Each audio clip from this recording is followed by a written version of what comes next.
Marcus Hayes, Fight Hub TV, here with the one and only Mr. Kenny Porter ahead of the press conference, the LA press conference for Tank Davis versus Ryan Garcia. Mr. Porter, how are you?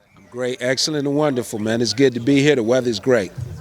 Definitely a lot better weather than the last time that we were all at the Beverly Hilton with Canelo and Caleb Plant. A scorching day, very mild day today. You're doing some work with Tank Davis. Talk to us about it. Oh yeah, I'm working with Tank. He contacted me. I came in. We talked about some different things. We had some in-depth conversations, and we've been working at it for about 3 weeks now. I've worked with him before in the Pitbull camp. That was in conjunction with working with Sean at the same time. So this time, I'm doing a lot more one-on-one with Tank, and he's looking exceptional. A lot of people are very excited about this fight. With a myriad of things going on around the fight, talk to us about what makes this fight one of the best fights of the year, if not the best fight of the year. Well, what makes this one of the best, if not the best fight of the year, one of the best fights of the year, is two young, undefeated fighters. Champion in Tank Davis, undefeated fighter in Ryan Garcia, taking this challenge on at such a young age in their careers. You know, these guys, I don't feel have reached their peak yet. Tank hasn't reached his peak yet. His peak potential is unbelievable. As I've been assessing him, and which is one of my jobs in the camp, to assess what's going on with him and see how he's doing every day. He's an ultra talented athlete. We're not just talking about boxer, ultra talented athlete. I watch this guy do some things that most people just in life can't do. So, like, he'll literally walk in the gym and do a somersault over the ring, into the ring, without even touching the ropes, right? And smile and laugh about it because, he would love to do more of this, but he can't take chances like this getting ready for a fight. But, these two guys taking this type of challenge on, young in their career like this, early in their career like this, that's what makes this the top fight of the year.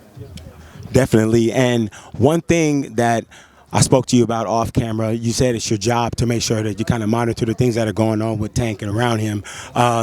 With the Tank with the travel schedule in New York yesterday, back to LA today, how are you guys handling all of that? He's doing the best he can under the circumstances in the situation. It wasn't one that, and that's another thing. Most people would think that this was Tank's fault, that he was late for that press conference. It really wasn't. It was a scheduling conflict. It was a small window for him to get from Las Vegas to New York, which was no control of his at all. You're going in on red eye the night before the press conference. You land there 7 o'clock in the morning. You got an hour drive, plus, you got to get your luggage. You got an hour drive to Midtown New York. And then you haven't had any sleep at all, so you got a sleep deprivation going on, and then it's time for the press conference. So he literally, whatever sleep he got on the plane was pretty much it, and then turn right back around after that press conference, jump a flight, and come back over here. So it really wasn't his fault. Not to make any excuses for him, he did the best he could in the situation, but that schedule, that itinerary was just really too hard for anybody to be able to pull off. Definitely, Kenny, and with that, and with the press conferences, and with the training, all of these things, when you get a chance to sit down and think about what this fight means to the microcosm of boxing as a whole, the history of boxing, where do you think the fans will see this fight on the Sunday afterward? Well, you know what? I think this is going to be up there with the top level fights that we've seen in, over the years in boxing. The top level fights from, a Sugar Ray Leonard versus a Marvin Hagler on up, to some of the more recent big fights that we've seen, with Floyd Mayweather Jr. and Manny Pacquiao. This is right up there in that conversation with those guys. And if you have an opportunity to get to the arena, make sure you do. If you can't get to the arena, buy that pay-per-view, because you don't want to miss this. This is going to be must-see TV. Speaking of must-see TV, last question for me. Plant Benavidez, March 25, MGM Grand. What's your thoughts on that bout?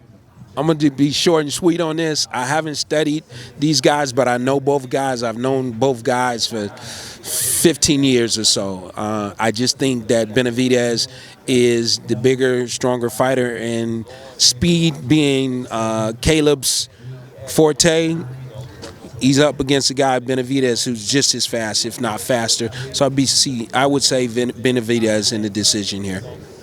Marcus Hayes, Fight Hub, Kenny Porter, thank you for your time. Appreciate you.